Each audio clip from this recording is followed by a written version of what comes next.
오늘의 본문 사사기 13장 1절 함께 보시겠습니다. 이스라엘 자손이 다시 여호와의 목전에 악을 행하였으므로 여호와께서 그들을 40년 동안 블레셋 사람의 손에 넘겨주신다. 오늘 본문을 읽어보면 뭔가 이상한 점이 하나 있습니다. 바로 이제까지 사사기에서 반복되었던 이스라엘의 범죄, 하나님의 징계, 이스라엘은 하나님께 부르짖고 하나님께서 사사를 보내주시는 이 반복되던 사이클이 깨졌습니다. 하나님의 징계가 시작된 지 40년이 지나도 백성들은 하나님께 부르짖지 않았습니다.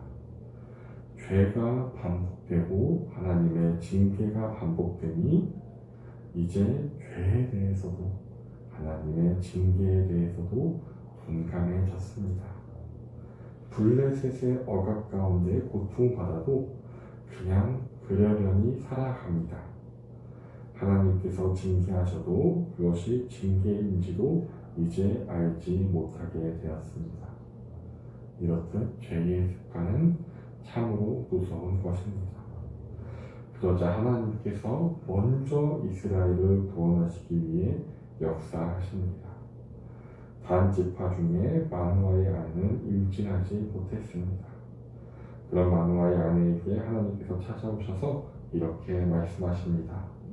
3절입니다.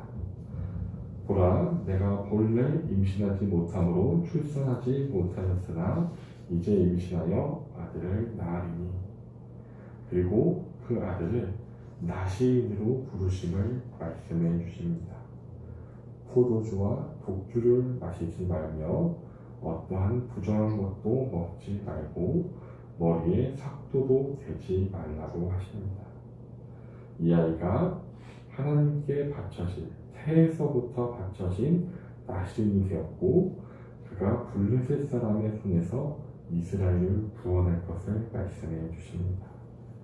이는 민수기 6장에 나시린 규례를 다시 말씀해 주신 것입니다.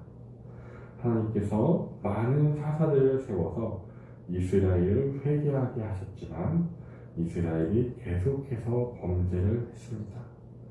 그래서 하나님께서는 태에서부터 나시린으로 구분된 사사를 세우고자 하셨습니다. 이러한 말씀을 들은 마누아의 아내는 남편에게 그 사실을 그대로 말했습니다. 아내의 말을 들은 마누아는 이렇게 기도합니다. 주여 구하옵나니 주께서 보내셨던 하나님의 사람을 우리에게 다시 오게 하사 우리가 그 낳은 아이에게 어떻게 행할지 우리에게 가르치게 하소서.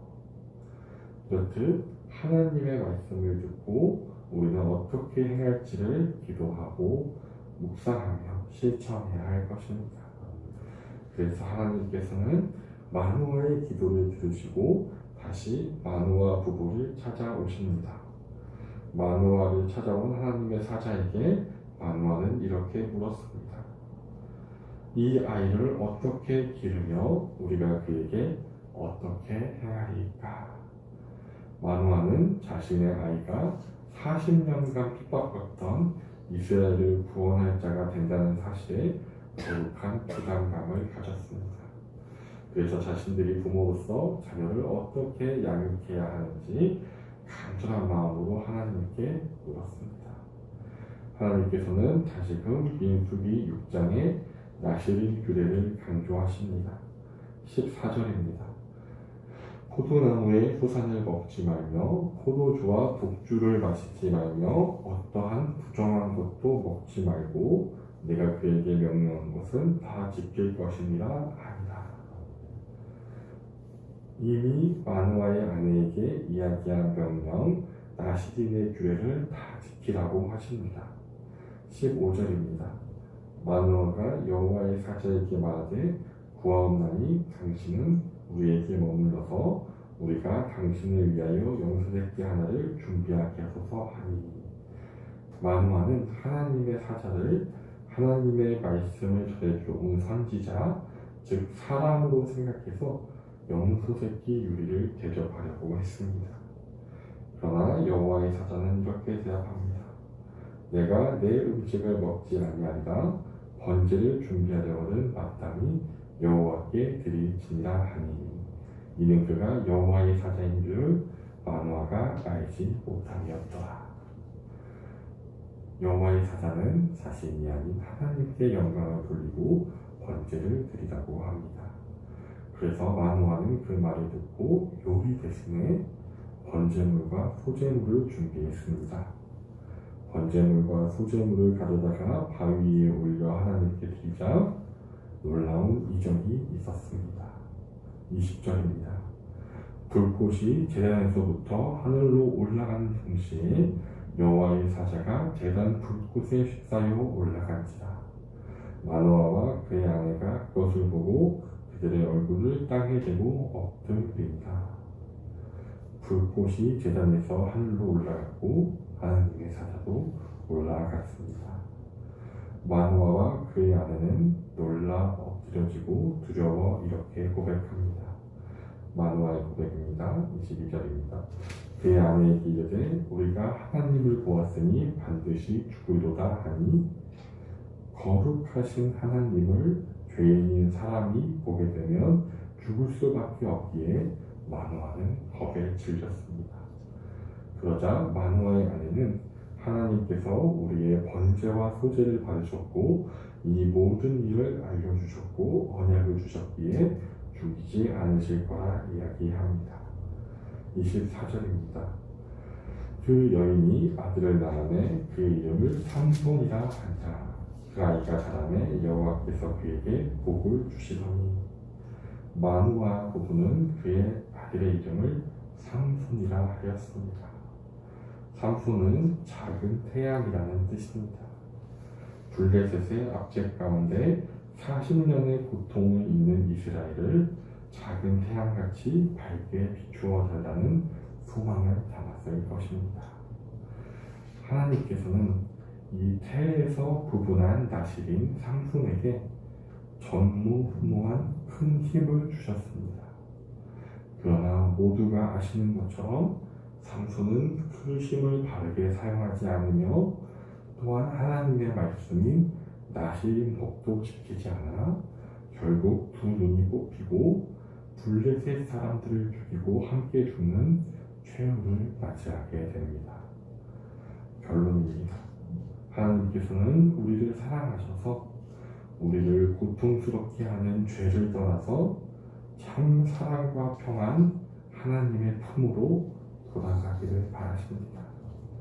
우리가 하나님의 품에서 하나님의 말씀 안에서 참 평강과 행복을 누리시기를 바라십니다.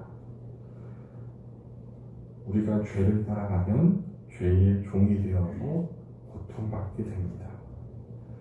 술을 마시는 사람들은 자기가 술을 마시고 즐기고 있다고 생각하지만 시간이 지남에 따라 점차 술의 노예가 되고 건강과 행복을 잃게 됩니다. 모든 죄가 그와 같습니다. 그래서 하나님께서는 자신이 사랑하는 자녀가 죄에서 떠나기 위해서 때로는 사랑의 매를 때리십니다. 그런데 죄에 대해서 무감각해지고 하나님의 징계에 대해서도 무감각해진 이스라엘은 40년이 지나도 회개하지 않았습니다.